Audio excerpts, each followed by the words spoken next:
Olá! Este talvez tenha sido o assunto mais pedido aqui no canal recentemente, especialmente depois que eu postei o vídeo sobre a guilhotina de Hume. Chegou a hora de nós conversarmos sobre a ética argumentativa de Hans Hermann Hoppe.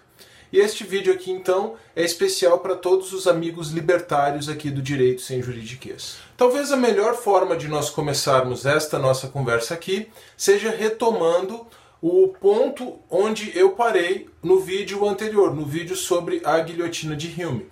E naquele vídeo, após eu apresentar algumas objeções a essa teoria, eu afirmei que a ética argumentativa hoppiana não cai na guilhotina de Hume.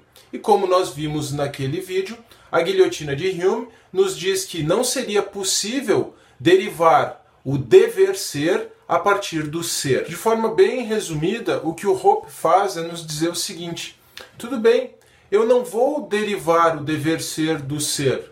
Eu não vou centrar a minha teoria na natureza das coisas. Eu vou centrar a minha teoria na argumentação.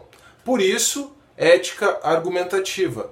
E por isto também que a ética argumentativa hoppiana não cai na guilhotina de Hume, porque ela constrói a sua ética a partir da argumentação e não a partir da consideração da natureza das coisas. Essa fundamentação da ética na argumentação foi algo que o Hoppe trouxe da teoria de Jürgen Habermas, que foi professor dele antes dele se tornar aluno do Murray Rothbard.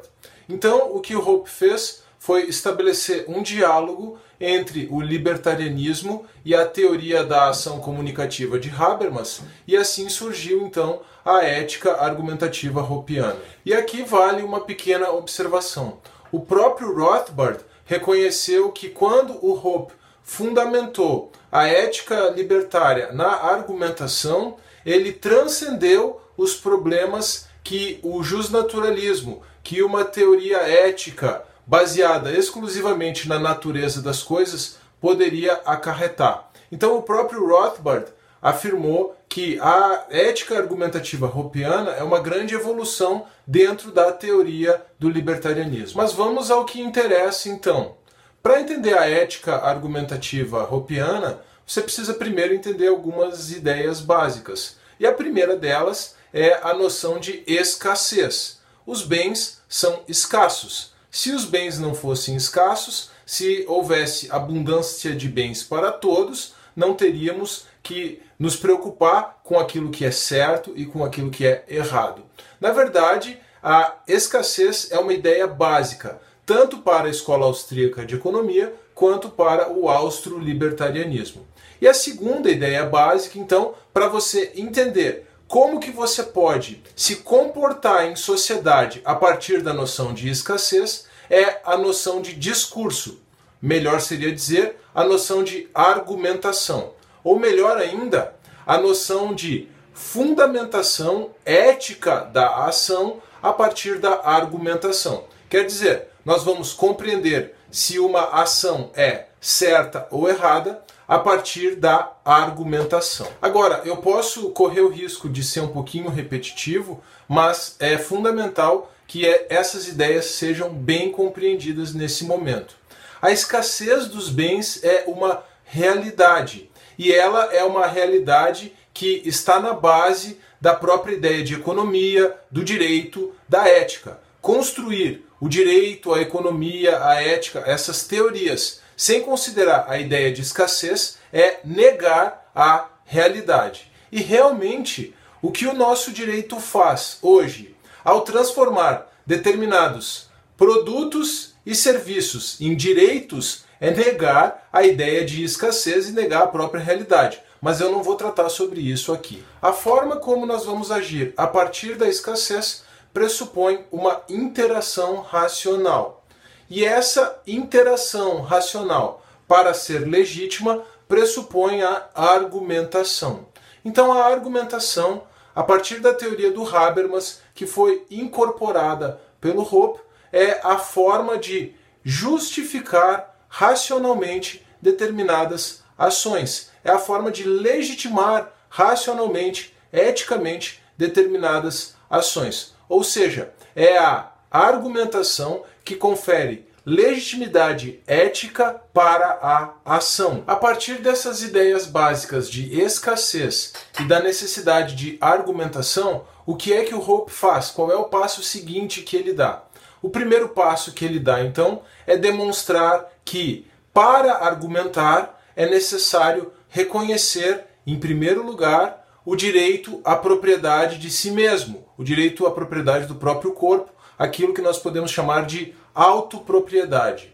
Então, qualquer ação ou qualquer discurso que negue o direito de alguém ao próprio corpo ou à autopropriedade é um discurso ou uma ação ilegítima, eticamente ilegítimo, porque nega a própria possibilidade de argumentar. Sem ter direito de autopropriedade, não existe argumentação.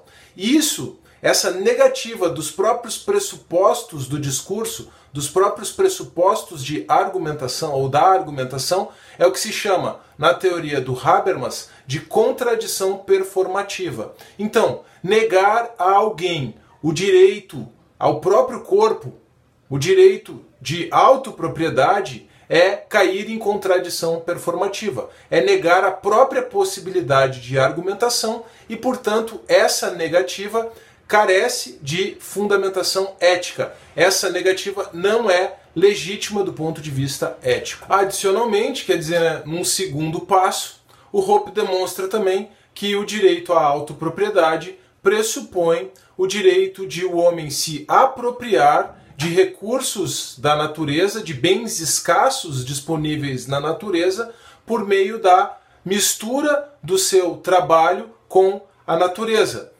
por meio da mistura do seu trabalho com a terra, como dizia John Locke. Então, essa apropriação dos recursos naturais do homem por meio do seu trabalho é o que se chama na teoria libertária de homesteading, que em português pode ser traduzido para apropriação original. Então, como consequência da autopropriedade, do direito à propriedade de si mesmo, do direito à propriedade do próprio corpo, o homem também tem direito de se apropriar de bens escassos disponíveis na natureza por meio da mistura do seu trabalho com a terra, por meio da mistura do seu trabalho com aquilo que é a natureza, com aquilo que a terra oferece. Essa apropriação original, essa consequência direta da autopropriedade, dá origem ao que se chama de propriedade privada. Então nós já temos o direito à propriedade de si mesmo, a autopropriedade, e nós temos, a partir da ideia de apropriação original, que é uma consequência da autopropriedade, nós temos também a propriedade privada.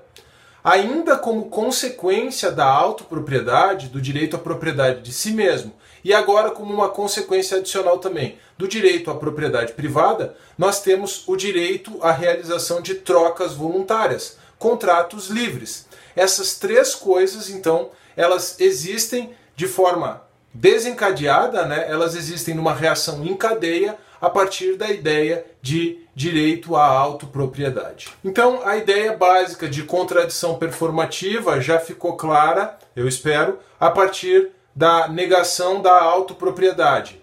Agora, negar como consequência da autopropriedade a propriedade privada e negar a possibilidade de fazer contratos livres, de que as pessoas realizem contratos livres, negar a propriedade privada e negar a livre contratação, como essas coisas são consequências da autopropriedade, é também negar a argumentação.